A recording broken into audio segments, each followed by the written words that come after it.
Welcome back to In the Slant. The preseason is officially over. We got a lot to talk about today. A lot of trades are going down. We got our final 53 roster cuts. We got some other things to talk about. We just had our fantasy draft on Sunday, so we're all very, very excited. Before we go any further, make sure you guys drop a like on this video, subscribe if you're new to the channel. As always, greatly appreciated. And boys, how are you doing today, man? Doing good. Not too bad. Glad to be back. All right, man. So we got to start today with some unfortunate stuff, and then we'll get into some actual things that are, Was do it with the really roster. Unfortunate, or is it just like what It's- is deserved? It's devastating to honestly hear, but The second topic's yeah, no, both no. of them are.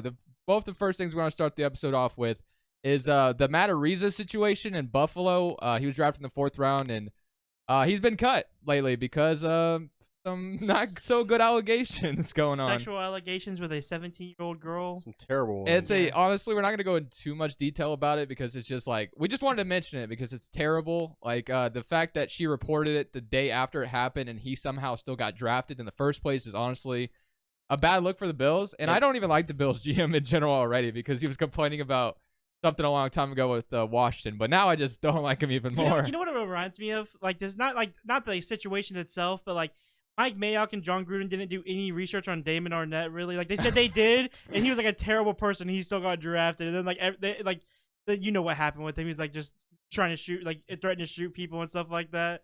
So, like, these coaches, I feel like don't even do that much research into some of these players. They're just like, oh, look at the tape. You see that tape? We should get him. They just ignore all the outside things that are actually happening. Like I said, so basically what happened, I don't like to talk about stuff like this. I mean, kind of like Deshaun Watson. It has something to do with sexual allegation with a minor, and it was almost like him and his friends were doing it. It's a terrible thing to even talk about, and he gets drafted still. And the day after it happened, apparently she reported it. It's been an ongoing investigation, and it's just now reached the public like a couple weeks ago or something like that. And It's apparently crazy. the Bills have known about that when they Yeah, drafted and then him. they knew. Yeah, that's what I'm saying. They knew They about knew it. about They it? knew about it when they drafted him. That like there was something going on with that, and apparently the Bills trusted him enough to draft him, which is ridiculous. Oh, it's probably because the player was just like, yeah, I didn't do it. He's like, oh, I believe you. Oh, she's just lying. Nothing happened. Just like, I don't know, man. Yeah, probably. I don't something think like that. it would be different if she just brought it up now, but like the fact that it was reported the day after it happened. That makes it even worse because it'd be different if she was just like reported it now because he like went because he like got drafted and stuff. But the fact that she reported it the day after it happened, before he was probably even like going to get drafted or anything, it just makes it It way worse. But Yeah, for he was sure. being called the punt king or whatever it was.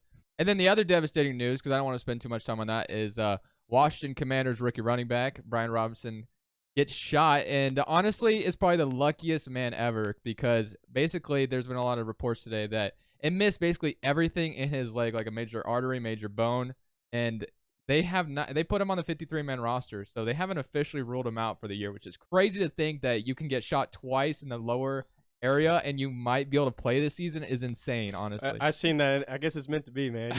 You need a new running back, and he's that guy. And that's- Thankfully, he's not hurt, and it was nothing major, and he's back on his feet. I seen a picture of him back at the facility. I know too. the fact that he's already out of the hospital is crazy. Yeah. And like that's the thing. It was even more crazy because like it literally happened on Sunday. Like literally, Brady used a fantasy draft pick to draft him, and then literally like we all go home after the draft, and literally just Twitter notification that the Brian Robinson got shot. I was like, that's literally the dude Brady was I just know. hyping up. And You were Dustin texts me, he's like, that dude got shot. I was like, what are you I talking was about to say he's the And first one to report it in our group chat. yeah, and I was like, I what are didn't you even see talking the about? reports. Yeah, I went and updated Twitter, and then guess who it was? The running back. I know. Yeah. I literally just got done drafting him. Like I said, we were doing the fantasy draft. I drafted him right before that news dropped, and then yeah, that dropped. And like I said, man, the fact that he is fine and could play this season is literally insane. Like Comeback player of the year. That coming is crazy. I mean, he's a rookie, so Hey, comeback player of already the comeback year. player of the year. But yeah, he was supposed to take over the. It's not, like everything is indicated that Antonio Gibson was going to get benched for this guy. So Gibson might have got his job saved, which has led to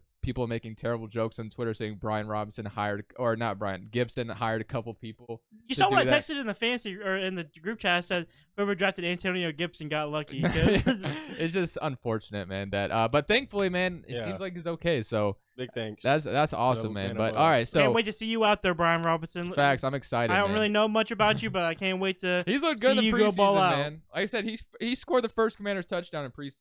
So, but we got quite a few trades, roster cuts. Now, I will say it's literally impossible for us to go over every single cut today. Like, I definitely have a list of some significant ones, but I'm definitely gonna miss some. Like, there's no way to recap every single cut that happened today. But there was some trades I kind of want to talk about. But before we get into those, Jimmy G is staying in San Francisco, so it sounds like he's not going anywhere. He's going to be mentoring Trey Lance, which is contract restructure. Yeah, contract backup. Yeah, I mean, you kind of had to. Like, there's really not a market for him. The markets are developed with all these quarterbacks. Maybe mid-season, someone's going down. I was surprised because you know who I thought was going to go after him for some reason? Seattle, because I heard like Seahawks, yeah. But no, they're rolling Geno Smith. Hey, if he's looking good in preseason, must have some. That just had me. I still can't get over when Pete Carroll said we have 2 number 1 starting quarterbacks. Yeah, the fact that Drew Lock can't even beat out Geno Smith for the starting job is not a good look. But 4 trades that have gone down today. Laviska Shenault. Well, actually, that went like the other day, but he's been traded to Carolina. So the Jaguars and Panthers have made a couple of agreements. They traded for C.J. Henderson last year, the Panthers did, and now they get Laviska Shenault to add another weapon for Baker Mayfield, which must mean the Panthers. I'm not sure you guys know much about Terrence Marshall, but that's someone a lot of Panthers fans are excited about, and he was supposed to be good, but I don't know what that means for him. DJ Gardner-Johnson traded to the Philadelphia Eagles. Malik Reed's headed to the Steelers, and then Dustin's not the biggest fan of this one. Trayvon Mullen is heading to the Cardinals. So, I mean, immediately, what's your favorite trade, or what do you think is the most impactful? I'm gonna cut you off there. I'm gonna go first with Shona. Is that how you say that? Laviska Shenault. I don't know how to say it. Yeah, I don't know how to pronounce it, but I think that's really good for the Panthers. I like their wide receiver depth as it is with DJ Moore and Robbie Anderson. Adding him, especially for Baker Mayfield, I really hope he can flip it around and improve the Browns, or they shouldn't have got rid of him. I mean, even though he's from the AFC North, but I mean, hey, why not shit on your own team? But that's another thing that I was talking to Brady about, because like Brady obviously brought up the side of Terrence, but I also brought up the side that it could be Robbie Anderson too. That could be because Robbie Anderson did not perform at all last year.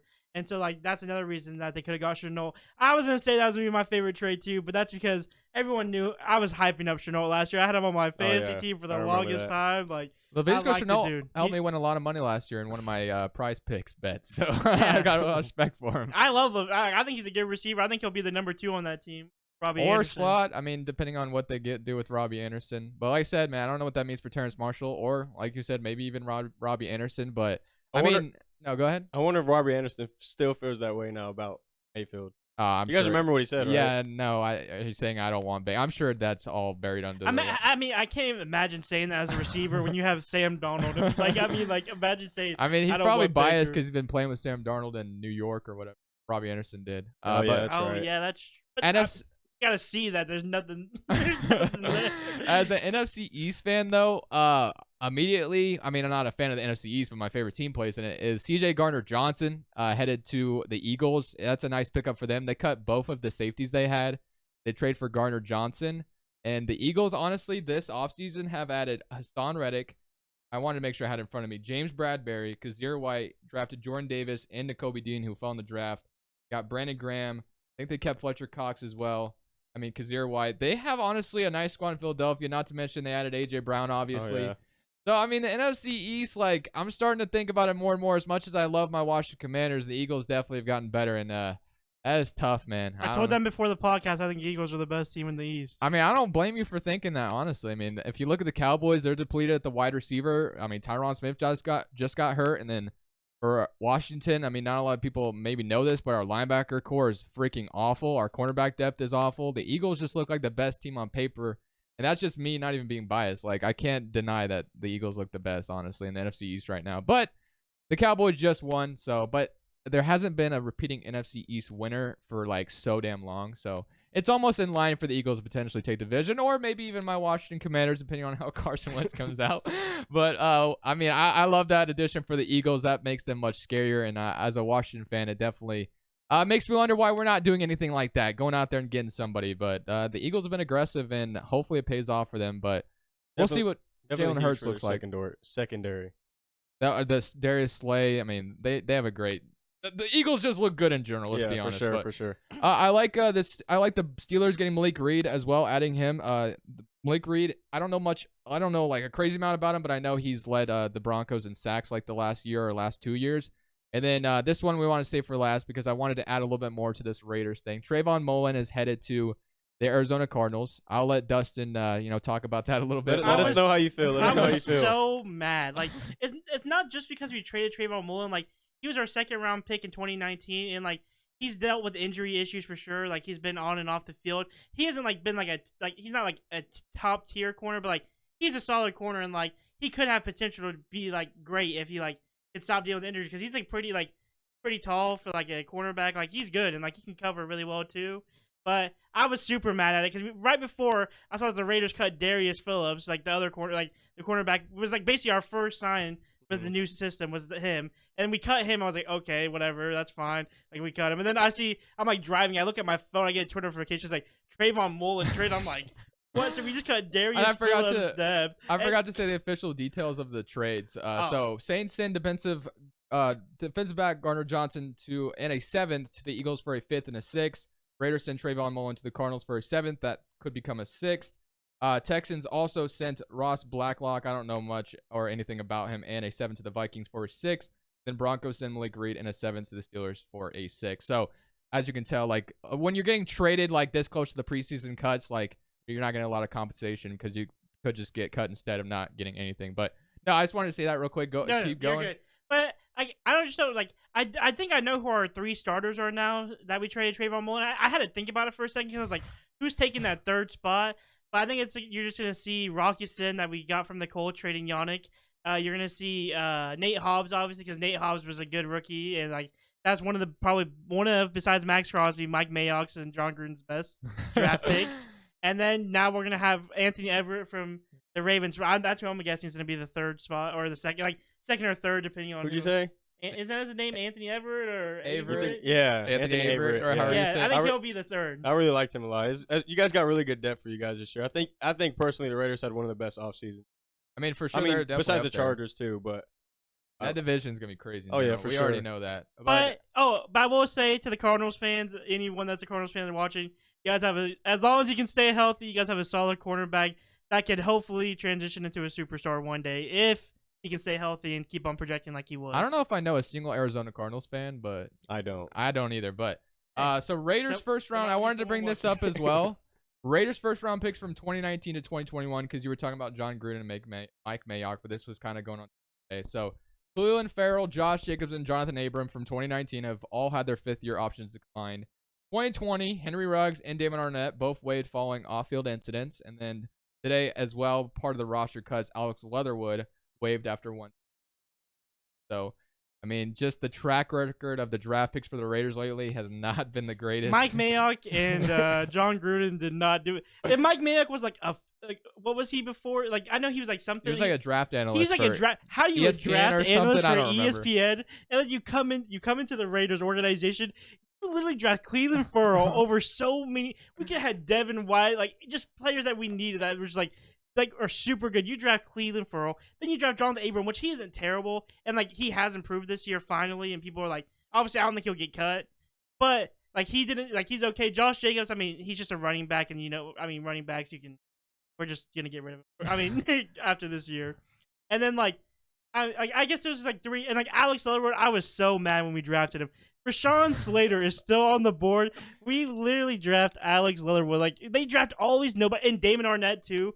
He was like a 3rd, 4th round projected. We drafted him in the 1st round. Weren't a lot of these guys a lot of 1st round picks for you? Yes, all like John. If y'all gonna keep drafting like that, man. Y'all might as well just give them away. Give the 1st rounds away, man. They did that this year. They're like, screw it, we're not drafting. We're trading for Devontae Adams. Like, that was definitely worth it. Though. Yeah, for sure. I mean, like it's not even just that because like I have trust in like Josh McDaniels and Ziegler to like make the right draft picks. It's like I'm not saying like every Patriot draft pick is good, but like they're solid and like I trust the process. So like I think they'll actually start drafting like good after this. But like the amount of damage that Mike Mayock and John Gruden caused us, like so many players that are just so bad, and just like Henry Ruggs, that's a different story because like I think he was gonna be super good, but then obviously that off-field incident happened. So like besides him, like so many of our 1st round picks were wasted. Like yes, we found talent later in the draft, but like this 1st round picks, like the guaranteed talent that we just wasted is just.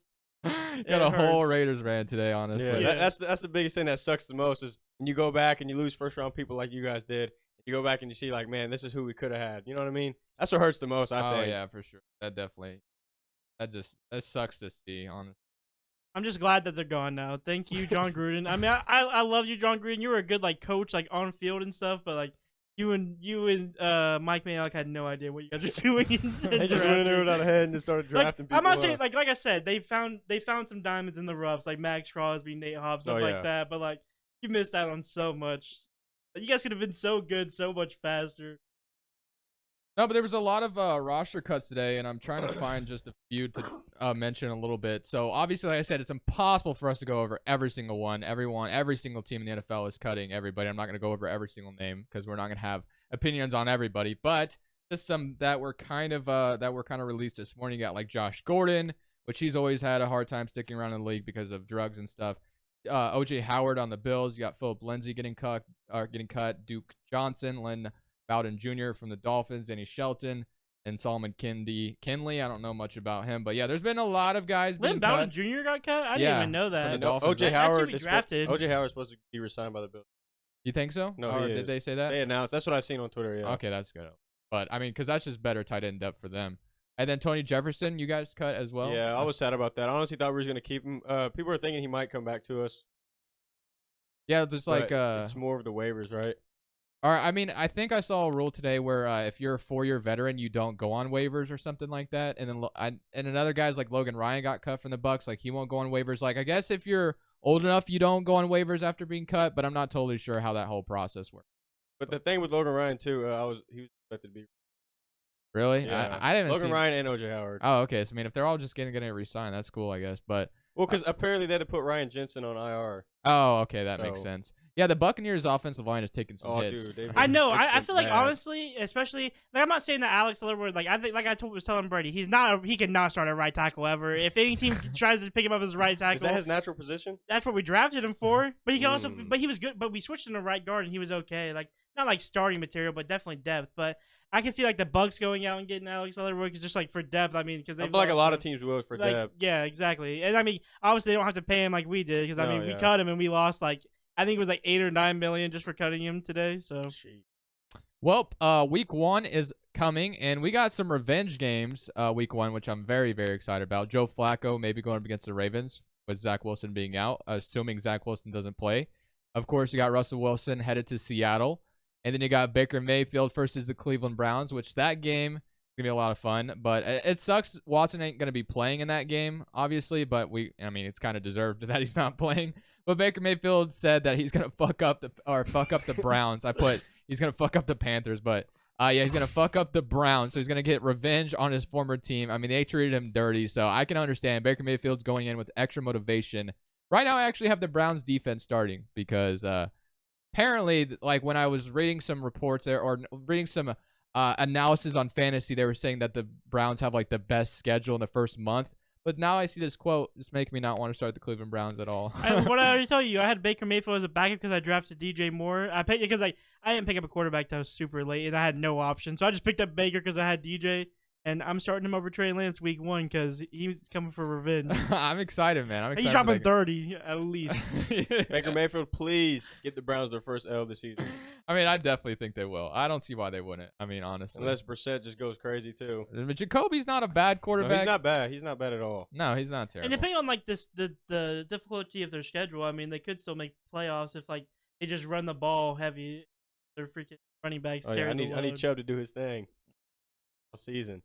All right, and just to end off the video or end off this episode, which we'll only have one this week, but next week when we have, obviously, like, football actually here, we want to go back to 2 episodes. It's just been kind of... Because ain't we going to be doing, like, predictions? Yeah, we're going to be doing predictions and overviews, recapping every week and kind of talking about everything. So, but I wanted to go over our fantasy drafts a little bit. I wanted to show off our fantasy teams. I'm going to show screenshots of our fantasy teams and how we drafted on Sunday. So, I went ahead and have Lamar Jackson, Waddle, Bateman, Najee Harris, Swift, Pitts, Rondale Moore, got DeAndre Hopkins as well, Irv Smith, Traylon Burks. I drafted Michael Thomas, and then when Brian Robinson got shot, because I thought that man was not going to be playing at all, I traded Michael Thomas for Damian Harris. I'm not sure how I feel about that one now. And then I have Michael Gallup, Elliott, and then right now Cleveland defense. But I'm going to end up changing that for sure. I'm going to show. I want to show all you guys fantasy. Okay, are you going to say ours or you want to? No, you can go ahead and say yours. Okay, and guys, you guys should rank our drafts 1 to 3 out of us 3 and see who did the best and let us know down in the comments. Yeah, for I'll go sure. ahead and start off. I have Joe Burrow. I have Justin Jefferson, which I got in the first round because somebody passed on. Took CMC. How do you guys feel about that? I was Would taking you have took CMC. JJ or CMC? I'm taking CMC for the upside. Yeah, I think I'm taking CM. But he fell to me in the 4th pick, so I'm not complaining. But I have Justin Jefferson, Brandon Cooks, Nick Chubb. I have Mitchell. I have Darren Waller, Amari Cooper, Miles Sanders, Drake London, Jarvis Landry, James Robinson, Raheem Mostert, and Kenny Golladay. My kicker is Carlson, and my defense. I'm really high on Drake London. I hope he good depth for me. I mean, he was the first wide receiver in the draft, so. Yeah. I don't see who else Atlanta really has. And so Kyle just Pitts. That's just about a heads it. up, we were in a 12-man, $20 entry fantasy PPR draft, fantasy and draft. so Jared was the 4th pick, Brady Was the 6th, and I was the 7th pick. So my 7th pick I ended up trading, but I'll just say that I drafted him, and then I'll tell you guys I traded him. So basically, I drafted my quarterback was Trey Lance, Keenan Allen, DJ Moore, Alvin Kamara. It was Dalvin Cook. Now I traded him away because I have more faith in Joe Mixon. People are gonna be like, "Why didn't you just draft Joe Mixon then?" But I should have got more assets just for Dalvin Cook. But I just have faith in the Bengals. You were feeling O-line. impulsive, huh? Yeah, but then I have. Dustin did not like where he was at in the draft. Yeah. Neither did I, really, though. I But did not then I want to be have in the middle. the Broncos tight end. I'm not even gonna say his name. Albert No, O. come on, you know how to just say it. Oh, All you Albert have to just O. say is Oh. Albert O. Albert O. That's what Then most people Cam say. Akers, Baker Mayfield was my backup quarterback. Jerry Jeudy, Rashad Penny, Chris Godwin, Pickens, DJ Chark, and then the kicker and defense I'll be switching. All right, man. If you guys have your fantasy drafts this weekend, best of luck. It definitely is a lot of fun. And if you don't play fantasy football, you need to start playing it. Although it can get addicting, I'm not gonna lie. Oh, yeah, it Sometimes definitely is. I'll be staring at Yahoo just thinking Oh, of like, what am I gonna do this week? Just wait till the season gets started. I'm gonna be at work, checking like who do I pick up, who do I I take. remember used to stay up till 3 a.m, seeing what we got off Oh waivers. my and- gosh, it is addicting. I'm not gonna lie, but one thing, who's your guys' pick that you really think everybody slept on? Oh yeah, this is a good idea. Honestly, this one is. I think I like Rondale Moore a lot because Christian Kirk is gone. DeAndre Hopkins is going to be out for to start the season, obviously. So they have AJ Green, Marquise Brown. I forgot about AJ Green. Yeah, and they have Zach AJ Ertz, Green, too. Marquise Brown, Zach Ertz. So Rondale Moore should be stepping up in the Christian Kirk role apparently. So I'm pretty high on him, which is why I felt comfortable trading Michael Thomas. In a way, I had 0 running back depth. I was freaking out, man. Once Brian Robb, I really wish that whole situation didn't Oh go yeah, down. that's sad, but glad he's doing good. My opinion on that though, if I was Brady, personally, I would stay away from Rondale Moore just because that core is just they got so many weapons over there. I feel like it's hard to just target one guy. I know. We'll see what happens. Yeah. Though. I know, mean, I was I'm high on Rashad Bateman, obviously. I Oh was yeah, drafting- Rashad I was- Bateman. I I was was- mad when you got him. I was drafting Hollywood super high in like my practice drafts, and then when it got down to it, he was sitting there, and I was like, "Go ahead, take Hollywood." I was like, "I just can't," so I just skipped on him. But I was taking him in all my mocks like at the time. But you can go. 'Cause I did say Drake London, but also Amari Cooper. Yeah. I really feel like he's gonna perform well this season. I mean, he just got traded away for like pennies on the dollar, so he's probably like motivated to prove the Cowboys that they messed up. I guess my sleeper pick. I don't even know. I guess like Cam Akers would be mine. I mean, I like him because everyone hypes him up, and I know they're still doing 50-50 split with him and Henderson, Mhm. but I Bounce back think that season, Cam though. Akers is gonna Bounce back. bounce back and prove that he's a stud. Because I mean, you can see how athletic he is. I mean, he's huge. So, Your I mean, sleeper should be George Pickens. I just, What? I should have dodged the Steelers wide receiver. I usually do. Bateman 1,000 yards this season. Watch out for him. actually, Hey, I'm hoping for that. I got another interesting pick. Just not actually. against me. Don't go off. Jerry Jeudy too, I guess, because I mean, even though he's like a good receiver, everyone knows that, but like this is his year, especially with Tim Patrick being out. I just feel like he's gonna finally prove himself to be the number one. Because right now, technically, it's Sutton. I would say. Yeah, I got mean, with Tim Sutton. Patrick going down, the Broncos got, it opened up a little bit for Jerry Jeudy and Sutton a little bit more. But Mhm. that's going to end off today's episode. We'll be back next week, hopefully, with 2 episodes. Got our week 1 predictions, so that should be a lot of fun. And then that'll what we'll be doing pretty much basically from here on out, and then talking about each week and what we think. I mean, obviously, we'll talk about like any trades or news that happens, but the main focus is going to be just talking about the week by week, talking about what we think happened. Because we love watching some football. But Oh yeah. I I for hope you sure. guys enjoyed today's episode. This is in the Slant. We're saying peace.